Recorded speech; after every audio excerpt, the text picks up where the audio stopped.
The new ending song, Irregular and Trophy, feels like a Halloween song to me. I don't know why, but it just feels like a song that I would listen to on Halloween. Alright, let's talk about Higurashi When They Cry Go, episode 18. Even though it was episode 18, it felt like it was the official episode 1 of this show. This is supposed to be an answer arc, but it also feels like it's the beginning of the actual show. In all honesty, if the show began at episode 18, it probably would have been a better start than starting it from the episode 1. Even though episode 18 is supposed to be the beginning of the explanation of the previous 17 episodes, I just think, this could have worked as episode 1. You probably shouldn't begin a story by, answering the questions first. But, to me, it kind of feels like maybe GOU should have began with the answers. I don't think that's the point of the When They Cry series, so I'm just gonna continue on. The episode begins with the ending of Satokowashi-hen, for which, condolences to any newcomers to Higurashi. Takano just got defeated, and Tomitake forgave her. And as the kids look on, they all happily look forward to the future as they're allowed to have one now. The years can continue on after 1983. 1984. Mion has moved on to high school. Keiichi has taken on her mantles of class representative and club president. The club is expanding and changing. Satoko Hojo has been cured of Hinamizawa syndrome. Hinamizawa is changing as well, with the 3 main families of the village ending the damn war officially and denouncing the curse of Oyashio-sama.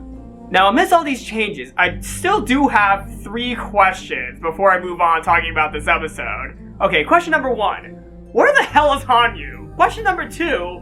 What happened to Satoshi? And question number 3. Why is Rina not doing anything? There's been one big theme that's been going on in Higurashi Go. Rina's been doing basically nothing. Rina's done nothing this entire time, which is annoying the hell out of me! But anyways, let's talk about a little bit more of this episode.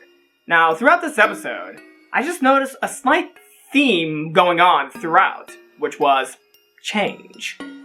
Everything is changing, and it kind of seems like everyone is growing up. Mion has moved on. Keiichi is maturing. Rina is doing nothing. And Rika is looking forward to the future. Now, of the kids, obviously, there's one that we're not sure if they are liking the fact that everyone is growing up and maturing. And that is Satoko. For which leads me to think that I might have been onto something when I said that theory, last week. But yeah, throughout this episode, I have to say, this was a good foundation episode to, begin the whole plot of Satokowashi. How everything came to be.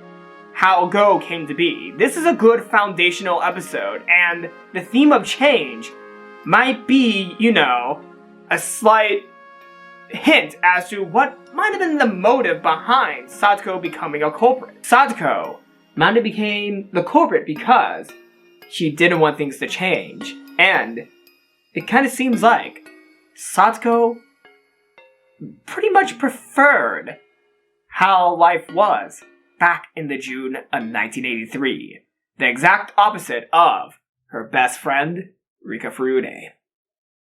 This is the beginning of the tragic tale of Lana Delta and Burn Castile. I mean Satoko and Rika.